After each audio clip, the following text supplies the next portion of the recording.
So it's August in San Francisco, and it's about 65 degrees, foggy and cold. Everyone's got their fleeces and wool sweaters and hats on today. We had 5 races on the water. This guy came out on top or close to the top on most of the races. Why don't you tell us how it went down? I had a 1 and a bunch of 2s. 2s are hard to take when you have a 1, isn't it? Yeah, I was close. I made some mistakes, had some falls. Really close racing with Nico, which was cool. Yeah, it's pretty fun to be that close. I'm a little bummed myself for making a couple mistakes, but overall, like, pretty stoked actually. So board handling skills it comes down to. Yeah, I had a few falls. Gave away 1 race, just stacking, going towards the last drive mark and things like that. Wasn't putting it all together, but overall, like, pretty good speed. I had solid starts. Always came off the line fast, so that feels good, you know, not to be like climbing through the fleet right from the beginning. And you and Nico have a equipment difference or on the same stuff? Pretty much on the same stuff. So it comes down to basically who makes their drives better can call first. Yeah, it's pretty tactical, really. I mean, bunch of just like, are you going to get that lefty on the inside or not, and splitting downwind. Sometimes there is kind of a northerly pressure on the outside, and sometimes you could round the weather mark and point almost straight to the leeward mark. So how long are you going to hang on to that angle before you hit the hole, you know, or you jive at the right point out of it? So you stayed in the puffs today and connected the dots on the city front? Yeah, connecting the dots downwind especially is critical. We're all pretty much banging the shore upwind.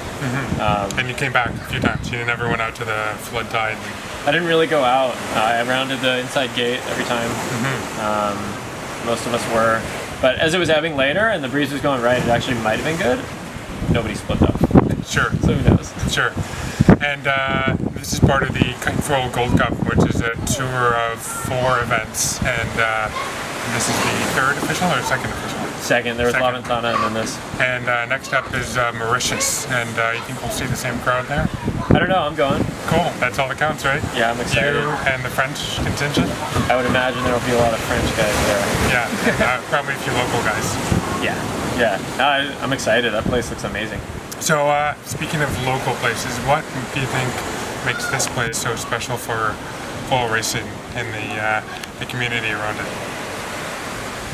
It's just one of the places where racing's been going on the longest, and we have such a local crew that's pretty into it. So, you know, we have every other week we have a Thursday night race, which brings out like up to 40 people. Yep. And most of those guys are here racing, and I think there's just a really good energy around like that fleet, and they get really stoked when foreigners come in, and you know, the international like top guys want to come race with us. Yeah.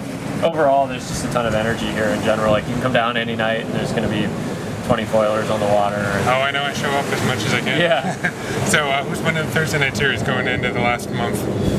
I think it's pretty close between me and Joey. Yeah? I haven't looked at scores. You're going to miss a race in Mauritius? I don't think so, but I don't know. Good timing. I think it works out. So yeah.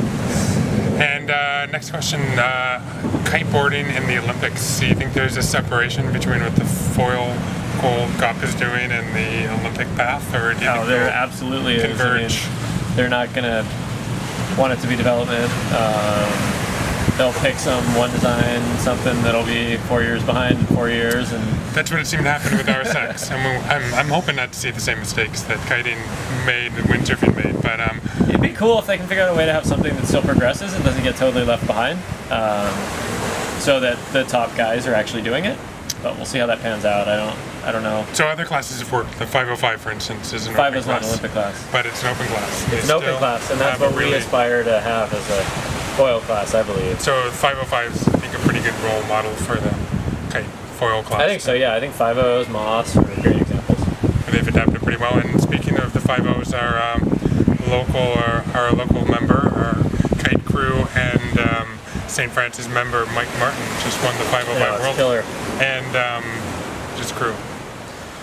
Adam Lowry. Adam Lowry, two great skiff sailors and also kiteboarders. So maybe that's what we should be getting for the crossover fleets. Yeah, we'll ask them for advice. I tell you, it's hard to join this fleet. I'm paying my dues, still in my 2nd year, but to watch you and Joe and Stefan's do the foil jibe, it's probably the coolest maneuver I've seen in sailing in the last 30 years. Pretty fun.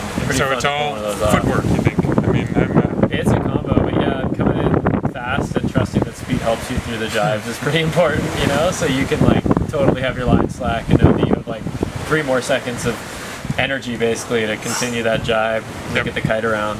It feels pretty good to nail a jibe and come out low and fast. That's that's definitely one of the best feelings out here, I think. It's pretty cool to see it done on the flat water in here and just make the transition and lay the work.